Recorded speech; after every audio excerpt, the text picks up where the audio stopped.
Hello അസ്സാം വലൈക്കും. അപ്പോൾ നമ്മളിന്ന് തയ്ക്കാൻ പോകുന്നത് ഒരു 10 വയസ്സ് പ്രായമുള്ള കുട്ടീൻ്റെ ഒരു ഫ്രോക്കാണ് കേട്ടോ.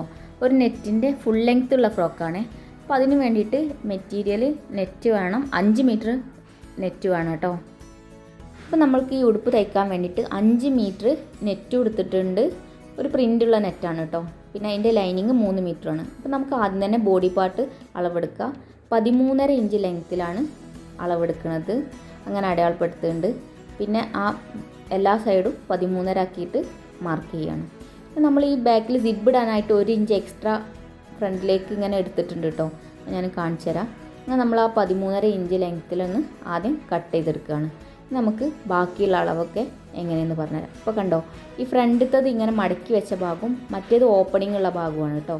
നമ്മൾ സിബ് ഇടാനായിട്ടുള്ള ഭാഗമാണ്. ഇത് നമുക്ക് നെക്കിൻ്റെ വിഡ്ത്ത് എടുക്കുന്നത് 2.25 ഇഞ്ചാണ്. ഷോൾഡർ എടുക്കുന്നത് 4 ഇഞ്ചും.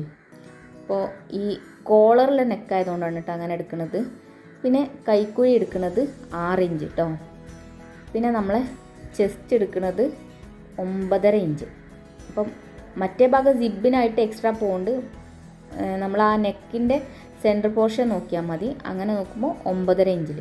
അപ്പോൾ ഈ കഴുത്ത് കോളറുള്ളതുകൊണ്ട് തന്നെ നമ്മൾ 1/2 ഇഞ്ചൊന്ന് കട്ട് ചെയ്ത് മാറ്റുകയാണ് കേട്ടോ. 1/2 ഇഞ്ച് മാത്രം കട്ട് ചെയ്ത് മാറ്റുന്നുള്ളൂ, ഫ്രണ്ടിലും ബാക്കിലും അങ്ങനെ കട്ട് ചെയ്ത് മാറ്റാണ്. പിന്നെ ഷോൾഡർ നമ്മൾ 6 ഇഞ്ചിലാണല്ലോ അടയാളപ്പെടുത്തിയത്, ആ അളവിൽ തന്നെ ഒന്ന് മാർക്ക് ചെയ്ത ഭാഗത്തൂടെ ഒന്ന് കട്ട് ചെയ്ത് കൊടുക്കുക. പിന്നെ 9.5 ഇഞ്ചിൽ നമ്മൾ ചെസ്റ്റിൻ്റെ ഭാഗം മാർക്ക് ചെയ്തല്ലോ, ഇത് മാർക്ക് ചെയ്തൊന്നും കറക്റ്റായിട്ട് കാണില്ല. അങ്ങനെ 9.5 ഇഞ്ചിലാണ് കട്ട് ചെയ്തെടുക്കുന്നത് കേട്ടോ. അങ്ങനെ നമ്മളത് ബോഡി പാർട്ടിൻ്റെ ഈ താഴത്തെ ഭാഗം ഉണ്ടല്ലോ, സൈഡത്തെ ഭാഗം, ആ ജോയിൻറ്റ് വരുന്ന ഭാഗം ഒന്ന് ചിരിച്ചൊന്ന് കട്ട് ചെയ്തെടുക്കുക. അതേ അളവ് തന്നെ നമ്മൾ ലൈനിങ്ങും എടുത്തിട്ടുണ്ട്. ഇനി നമ്മൾ ഈ ബാക്കിലെ പോർഷന് ഇങ്ങനെ ലൈനിങ്ങും ഒറിജിനൽ പീസും കൂടി വെച്ചിട്ട് ജോയിൻ ചെയ്തിട്ട് ഈ സിബ് ഒന്ന് തയ്ച്ച് പിടിപ്പിക്കുക. രണ്ടും ഒരേ മെറ്റീരിയൽ ആക്കിയതിന് ശേഷം സിബ് അതിലേക്കൊന്ന് തയ്ച്ച് പിടിപ്പിക്കുക. ഇത് ഞാൻ സാധാ സിബാണ് എടുത്തത്, ഇന്നർ സിബൊന്നും എടുത്തിട്ടില്ല. ഇത് ഇങ്ങനെ ഒരു തയ്ക്കാൻ കുറച്ചൊരു ബുദ്ധിമുട്ടുള്ളൊരു മെറ്റീരിയൽ ആയതുകൊണ്ട് തന്നെ. അപ്പോൾ അങ്ങനെ നമ്മൾ ഇത് സിബൊക്കെ തയ്ച്ച് കഴിഞ്ഞിട്ടുണ്ട്. ബാക്കിലെ പോർഷന് അങ്ങനെ തയ്ച്ച് കഴിഞ്ഞു. ഇനി നമുക്ക് ഈ ഉള്ളിൽ ഇങ്ങനെ ഇട്ടുണ്ടാവുക, ഈ ബാക്കിലെ ഭാഗം, ബാക്കിലത്തെ പീസ് ഇങ്ങനെ ഇട്ടുണ്ടാവുക. ഇനി നമുക്ക് ഈ മുന്നിലെ ഭാഗം ഒന്ന് കട്ട് ചെയ്യാം. അപ്പോൾ അതിന് മുന്നിലെ ഭാഗം നമ്മളൊരു നെക്കിൻ്റെ ഭാഗം നെറ്റ് മാത്രം കാണുന്നുണ്ട്, ലൈനിങ് ഇല്ലാതെ നെറ്റ് മാത്രം കാണാൻ വേണ്ടിയിട്ട് നമ്മൾ ആ ലൈനിങ്ങിൻ്റെ ഭാഗം 3 ഇഞ്ചൊന്ന് കട്ട് ചെയ്ത് മാറ്റുകയാണ് കേട്ടോ. നെക്കിൻ്റെ ഭാഗം കേട്ടോ, കഴുത്തിൻ്റെ ഷോൾഡറിൻ്റെ താഴത്തേക്ക് അങ്ങനെ നേരെ ഒന്ന് കട്ട് ചെയ്ത് മാറ്റുക. ലൈനിങ് മാത്രമാണ് നമ്മൾ ഇങ്ങനെ കട്ട് ചെയ്ത് മാറ്റുന്നത്. അപ്പോൾ ഇങ്ങനെ കട്ട് ചെയ്ത് മാറ്റിയാൽ കൈക്കുഴി വരെ ഒന്ന് കട്ട് ചെയ്ത് മാറ്റിയതിന് ശേഷം എന്നിട്ടൊന്ന് മടക്കി തയ്ക്കുക. ജസ്റ്റ് ഒന്ന് മടക്കി തയ്ക്കുക, നീളത്തിലൊന്ന് മടക്കി തയ്ച്ചാൽ മതിയാവും.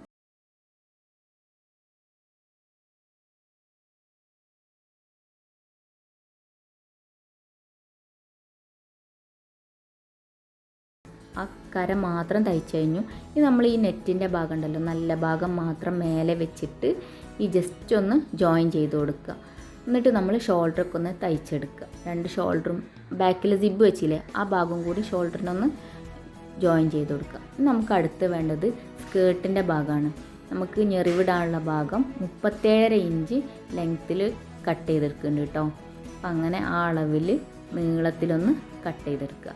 എന്നിട്ട് നമ്മൾ അതിൻ്റെ സൈഡൊക്കെ ഒന്ന് മാർക്ക് ചെയ്യണം. എന്നാലാണല്ലോ നമുക്ക് ഞെറിവിടുമ്പോൾ എത്ര വരെ വരണം എന്നുള്ളത് സെൻറ്ററൊക്കെ ഒന്ന് മാർക്ക് ചെയ്ത് കഴിഞ്ഞാൽ നമുക്ക് കറക്റ്റായിട്ട് അളവ് കിട്ടും. അപ്പോൾ ഞാനിതിൻ്റെ സൈഡും സെൻറ്ററൊക്കെ ഒന്ന് മാർക്ക് ചെയ്യുന്നു. ജസ്റ്റ് ഒന്ന് ഇങ്ങനെ ഇതേപോലെ കട്ട് ചെയ്ത് കൊടുത്താൽ മതി. ഇപ്പോൾ ഇതിൻ്റെ ഷോൾഡറൊക്കെ തയ്ച്ച് കഴിഞ്ഞു. ഈ സിബിൻ്റെ ഭാഗം ബാക്കിൽ വരുന്ന രീതിയിലൊക്കെ ഷോൾഡറൊക്കെ തയ്ച്ച് കഴിഞ്ഞു.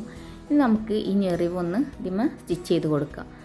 ആ 37 ഇഞ്ച് ലെങ്ത്ത് എടുത്ത പീസ് ഉണ്ടല്ലോ, അത് നമ്മൾ ചെറിയ ഞെറിവിട്ടിട്ട് അരൻ്റെ ഭാഗത്ത് ഫ്രണ്ടിലും ബാക്കിലായിട്ട് സ്റ്റിച്ച് ചെയ്ത് കൊടുക്കുക. നമുക്ക് ഈ സ്ലീവ് എങ്ങനെ കട്ട് ചെയ്ത് നോക്കാം. ഇങ്ങനെ ഒരു സ്ക്വയറായിട്ടുള്ളൊരു പീസ് എടുത്തിട്ട് ഇങ്ങനെ വെക്കുക കേട്ടോ. നമ്മളിങ്ങനെ ലെങ്ത്ത് എത്രയാണെന്നുള്ളത് അതിനനുസരിച്ച് ഉണ്ടാവും നമ്മളിത് കട്ട് ചെയ്യണത്.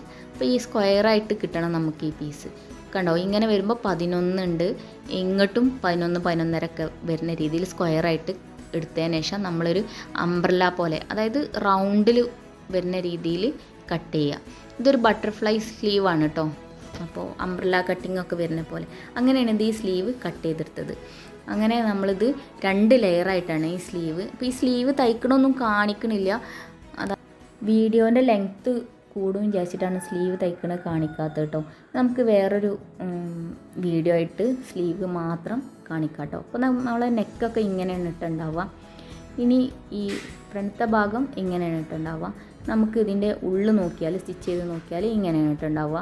ഉള്ളത്തെ ഭാഗം ഞെറിവൊക്കെ വെച്ചിട്ട് ലൈനിങ്ങൊക്കെ കൊടുത്ത് 2 ഭാഗവും ഞെറിവൊക്കെ വെച്ചിട്ടുണ്ട്. അപ്പോൾ നമുക്ക് ഇനി വെക്കാനുള്ളത് ഈ ലേസാണ് കേട്ടോ. നമ്മളെ ഈ ലൈനിങ് വരുന്ന ഭാഗം ഉണ്ടല്ലോ, ബാക്കി ഉള്ളിൽ നെറ്റ് കാണുമല്ലോ, ആ ലൈനിങ് വരുന്ന ഭാഗത്ത്, ചെസ്റ്റിൻ്റെ ഭാഗത്ത് ഈ ലേസ് വെച്ച് കൊടുക്കുക. അതേപോലെ തന്നെ അരൻ്റെ ഭാഗത്തും ഈ ലേസ് വെച്ച് കൊടുക്കുക. ഈ അരൻ്റെ ജോയിൻ വരുന്ന ഭാഗമല്ലേ ആ ഭാഗത്ത്. പിന്നെ നമുക്ക് അടുത്തായിട്ട് വേണ്ടത് ഈ കോളർ കട്ട് ചെയ്തെടുക്കുക എന്നുള്ള. അപ്പോൾ അതിന് വേണ്ടിയിട്ട് 14 ഇഞ്ചുണ്ട് കേട്ടോ. ഈ കോളർ ഇങ്ങനെ കഴുത്തിൻ്റെ ഭാഗം നീളത്തിലെടുക്കുമ്പോൾ 14.5 ഇഞ്ചുണ്ട്. അപ്പോൾ നമ്മൾ ആ 14.5 ഇഞ്ചിൽ ഒരു പീസ് കട്ട് ചെയ്തിട്ട് ഇങ്ങനെ കോളർ വെച്ച് കൊടുത്തു കേട്ടോ. ഇങ്ങനെയാണ് നമ്മൾ കോളർ വെച്ച് കൊടുക്കുന്നത്. അപ്പോൾ നമ്മൾ ഉൾഭാഗം കണ്ടോ ഇങ്ങനെയാണ് ഉണ്ടാവുക. സ്റ്റിച്ച് ചെയ്ത് കഴിഞ്ഞാൽ ഫ്രണ്ട് ഭാഗം കണ്ടോ നമ്മൾ ഈ ലേസൊക്കെ വെച്ച് കൊടുത്തു. ആ നെക്കിൻ്റെ ഭാഗം ഇങ്ങനെ കാണും കേട്ടോ. ഈ ഉള്ളത്തെ നമ്മളെ കഴുത്തിൻ്റെ ഭാഗം ഉണ്ടല്ലോ, കുട്ടികളെ കഴുത്തിൻ്റെ ഭാഗം അങ്ങനെ കാണും. പിന്നെ ഈ ലേസ് ഇങ്ങനെ ഒരു ചെറിയൊരു ലേസാണ് കേട്ടോ, സിൽവർ കളർ. അതേപോലെ തന്നെ നമ്മളെ ഫ്രണ്ടത്തെ ഭാഗം ഉണ്ടല്ലോ, അരേൻ്റെ ഭാഗം, അത് ഇങ്ങനെയാണ് ഇട്ടുണ്ടാവുക. പിന്നെ സ്ലീവ് ആണെങ്കിൽ അംബ്രല്ല കട്ടാണല്ലോ, അത് 2 ലെയറിലുണ്ട്. അപ്പോൾ അതിൻ്റെ എൻഡൊന്നും തയ്ക്കേണ്ട ആവശ്യമില്ല, നെറ്റ് ആയതുകൊണ്ട് തന്നെ മടക്കി തയ്ക്കേണ്ട ആവശ്യമില്ല. അപ്പോൾ നമ്മളെ ഉടുപ്പ് സെറ്റായി കഴിഞ്ഞു. ഇനിയിപ്പോൾ നമുക്ക് ഒരു ബോ വെച്ചിട്ട്, ബാക്കിൽ ഒരു ബോ വെച്ചിട്ട് ഉടുപ്പ് എങ്ങനെ ഭംഗിയാക്കാൻ നോക്കാം. എന്നിട്ട് ഇതിൻ്റെ താഴ്ഭാഗം ഒന്ന് മടക്കി തയ്ച്ചാൽ മതി കേട്ടോ. അപ്പോൾ അത്രേ ഉള്ളൂ നമ്മളെ ഉടുപ്പിൻ്റെ പണി. നല്ല എളുപ്പമുണ്ട് തയ്ക്കാനായിട്ട്. സ്ലീവിനാണ് കുറച്ചൊരു ശ്രദ്ധിക്കേണ്ട കാര്യമുള്ളൂ. അപ്പോൾ ഞാൻ സ്ലീവിൻ്റേത് കട്ടിങ് വേറൊരു വീഡിയോ ആയിട്ട് ചെയ്യാറുണ്ട്.